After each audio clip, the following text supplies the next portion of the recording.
Ето стои на вратата и хлопам. И ако някой чуе гласът ми и отвори вратата си, Бог ще влезе вътре. Амин. И ще вечеря с Него. И ние с Него. Уникален Бог имаме, който тази вечер стои и хлопа на вратата на нашето сърце. Въпросът е тук, както казва Евреи 3 глава, 7 и 8 стих, че днес ако чуем гласа на Бога и не закоравим сърцата си. И тази вечер може ли да направи нещо? Може ли да затвориш очи и да сложиш твоята ръка на твоето сърце? И вътре в себе си кажи: Боже, там ли си? Не ми отговаряйте на мен, но просто запитайте се. Чуйте! Кажете тези думи. Боже, там ли си? И ако Бог не е в твоето сърце тази вечер, ако Бог стои някъде надалече, искам да ти призова тази вечер да го поканиш, да дойде в живота ти и да направи храм и обиталище. Понеже Бог няма да дойде в живота ти и да се натрапи просто тук така. Имаме прекрасен Бог, който чака да кажеш: Боже, имам нужда от Теб. Слаб съм, немощен съм, не мога да се справя в ситуацията, в която се намирам. Боже, немощен съм. Ако не си Ти, ела, Боже, ела в живота ми, подреди животът ми. И в животът ми, ако има хаос и бъркотия, тази вечер, Боже, моля Те, възстановявай отдавна запустелите места. Бог ще дойде, но само когато го извикаш и го приемеш в твоето сърце. Всички знаете, че има един стих, който обичам и ще го цитирам тази вечер.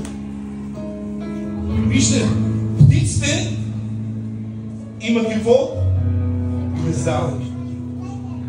Лисицата има легло и сняго. Но казва, че Божият син, човешкият син, няма къде глава да подслони. Въпросът е тази вечер: аз и ти, нашите сърца, готови ли са да приемат Бог да дойде в живота ти, в живота ни и да направи храм и обиталище? Понеже Бог е толкова прекрасен, уникален Бог го имаме. Бог любов, който обича всеки един от нас. И вижте, още преди да се роди, за Него нямаше място. Нямаше място. Докато беше още в кореба на своята майка Мария и Йосиф. И се роди в ясли. Но въпреки това, любовта му не спира към нас. Знаете ли? Обичаме Бог, нали така? Обичаме Бог, но защото Той първо възлюби нас. И докато бяхме събрани в домашната група, Бог ни говори и казва, че любовта трябва да бъде на почет в живота ни. Любовта не е онова нещо, което взимаш. Любовта е онова нещо, което ти даваш, без да очакваш замяна. Обичам те, Янко, защото и ти ме обичаш. Не обичам те, брат ми, понеже Бог ме задължава да те обичам. Не само, че ми задължава, Той ми заповяда, брат ми. И знаете ли, за да не говоря така, аз искам да отворя Матея, халелуя. Матея, халелуя. Може ли да отворим Матея? Коя глава? 22. Мишо, как се обявите? Халелуя. Тази вечер имаме ли Библия? Халелуя, църква на Господа. Имаме ли Библии? Халелуя. Носим ли Христос със себе си? Кой няма Библия? Халелуя. Всякога винаги трябва да носи Библиите си. Йоанна 1 глава 1 стих казва, че в начало бе Словото, Словото бе у Бог и Бог бе Словото. Халелуя. Халелуя. Матея, халелуя. Матея се намира в Новия Завет. Само да видя. Добре, халелуя. От 34 стих ще четем надолу. 22 глава от 34 стих надолу. А фарисеите, като чуха това от устата на задукеите, събраха се заедно. И един от тях, законник, за да го изпита, му зададе въпрос. Много пъти в живота ни ще има хора, които ще задават въпроси. И вижте, това бяха хора, които бяха на ти с Тората. Алелуя! Зоя съборим сестра. И вижте, за да изпитат нашия Господ и Спасител, му казаха: Учителю, коя е най-голямата заповед в закона? А той им рече: да възлюбиш Господа твоя Бог с цялото си сърце, с цялата си душа и всичкия си ум. Това е най-голямата и първа заповед. Халелуя! Най-голямата и първа заповед коя е? Да възлюбиш Господа твоя Бог с цялото сърце. И вижте, обичаме Бог, понеже Той първо възлюби нас. И Бог показва любовта си към всеки един от нас. Всички знаем, много хора днес цитират Йоанна 3 глава, 16 стих. Йоанна 3:16. Защото Бог толкова възлюби света, че даде своя единороден син, за да не погине нито един. Алелуя! И виждаме, че Бог показва любовта си на дело. Бог ни показва, че любовта не е онова нещо, което взимаме, а любовта е онова нещо, което даваме. И поради тази любов, която Бог възлюби нас, Той изпрати сина си на кръста, за да може да ни осинови, да ни направи свои синове и дъщери. Но въпросът е днес тук, който е изпратен към нас и казва: да възлюбиш Господа твоя Бог с цялото сърце. Ето за това аз отначало направихме това нещо, когато затворихме очите си и казахме: Господи, в моето сърце ли си? И наистина обичам ли те с цялото сърце? На първо място ли си в живота ми? И ако Бог не е на първо място в живота ни, това е един голям проблем за всеки един от нас. Понеже това е първата заповед, която Бог ти казва: да възлюбиш Господа твоя Бог с цялото сърце. Защото Бог не иска да дели сърцето си с никой. Знаете ли, по някой път правим голяма грешка, когато поставиме нашите деца, нашите жени, нашите имоти и всичко това, което заменя мястото на Христос. Но Бог иска да бъде на първо място в живота ни и да не въздигаме други идоли. Но Бог трябва да бъде на първо място в живота ни. Много пъти говорим за любов. Любовта е това нещо. Да обичаш Господа твоя Бог. И малко по-надолу казва: а втората подобна на тази е да възлюбя ближния си както себе си. Обичаме ли братята и сестрите си? Обичаме ли ги? Халелуя! Обичаме ли комшиите? Това е друг въпрос вече. Не всички. Не всички. Но да възлюбиш ближния както себе си. И много пъти ние говорим за любов. Но същевременно истинската любов, лично за мен, е 1 Коринтияни 13 глава, което аз искам да подчертая, ако е възможно. Халелуя! Може ли да отворим 1 Коринтияни 13 глава? Халелуя! Там казва така: ако говоря с човешки и ангелски език, а любов нямам, аз съм стара мед, която звънти, и кимвал, който дрънка. И ако имам пророчески дарби и зная всички тайни и всяко знание, и ако имам пълна вяра, така че и планини да премествам, а любов нямам, нищо не съм. Нищо не сме. Нищо не сме, ако нямаме любов в живота ти. И тук Божието Слово ни казва, че дори да имаме пророчески дарби, да знаем всички тайни и всяко знание, и да имаме вяра, вяра, която да премества планини, вяра, която да премества трудности, вяра, която да премества всичко това, което има в живота ни, за да ни тревожи. Но ако любов нямаме, нищо не сме. Затова тази вечер да направим една ревизия в живота ни и да видим дали имаме любов.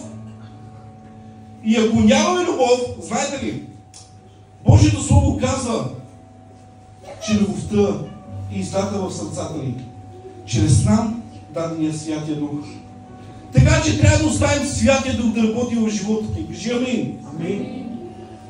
Знаете ли, и малко по-надолу казва така: и ако раздам целия си имот за прехрана на сиромасите, и ако предам тялото си на изгаряне, а любов нямам, никак не ме ползва.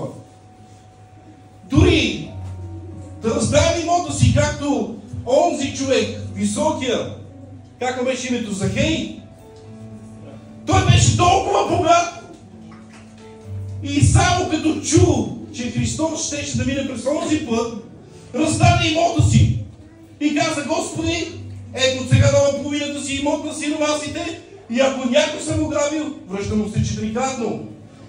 Ако аз съм богат като него и раздавам всичко това за бедните, гладуващите, за сираците, а любов нямам, не ме ползва.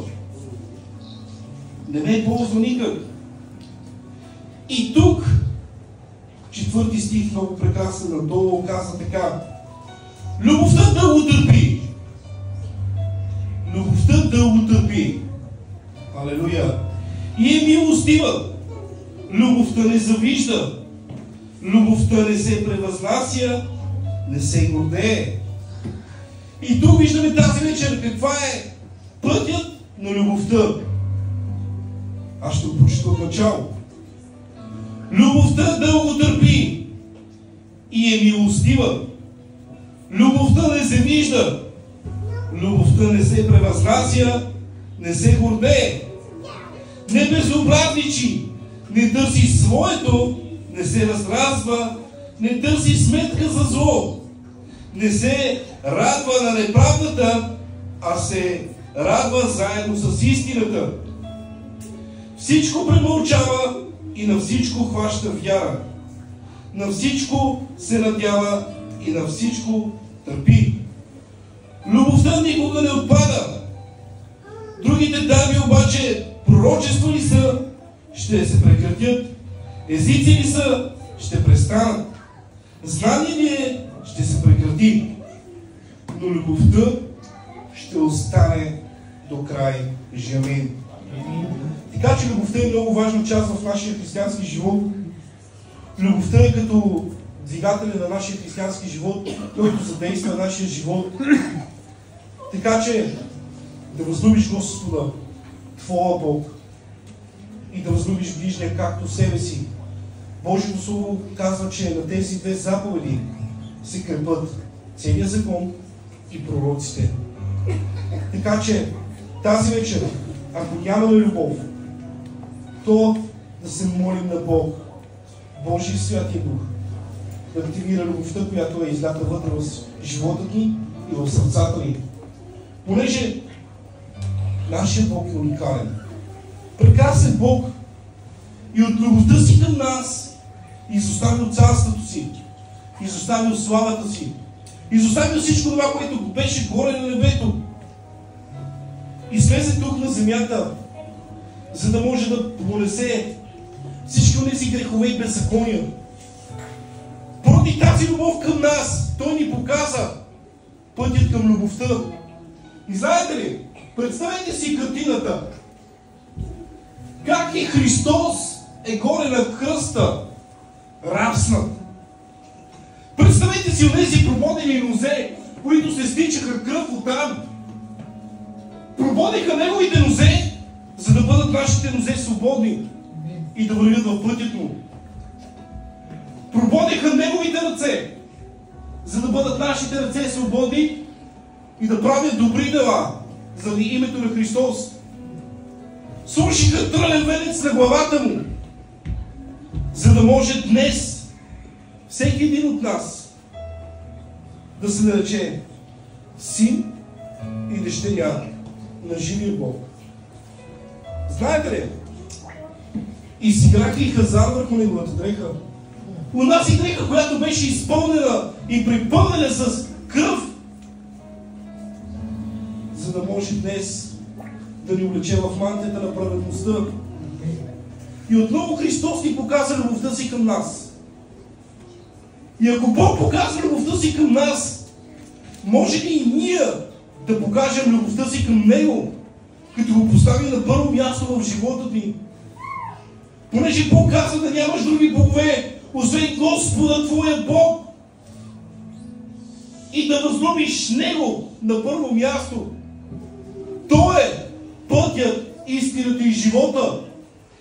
И ако обичаме Бог, Той се радва много, понеже на първо място в живота ти. Но казва да възлюбиш ближния, както себе си. Когато някой има нужда от мен, аз да съм там, понеже любовта в 1 Коринтияни 13 глава казва: любовта не безобразничи, не търси своето, но на всичко хваща вяра. Любовта е какво? Милостива. Любовта е онова нещо, което ни държи сплотени и заедно ръка за ръка, обичащи се, подкрепящи се. Не когато човек падне, ние да отидем отгоре и да го настъпим, за да падне, да постане по-хубаво. Не. Любовта е онова нещо, което ти дава възможност, когато брат или сестра ти има нужда от теб, ти да бъдеш там и да му кажеш: не бой се, понеже Бог е с теб. Той те подкрепя във всяка една ситуация в твоя живот. Халелуя! Любовта е нещо прекрасно и чисто и свято. И искам да запомним тази вечер това нещо. Че любовта не е онова нещо, което взимаме, но любовта е онова нещо, което даваме. Така че всякога и винаги трябва да дадем любовта. Любов, любов и само любов. Нека Бог да ни благослови. Алелуя. Пастор, ти си, за да имаме време и за Алелуя.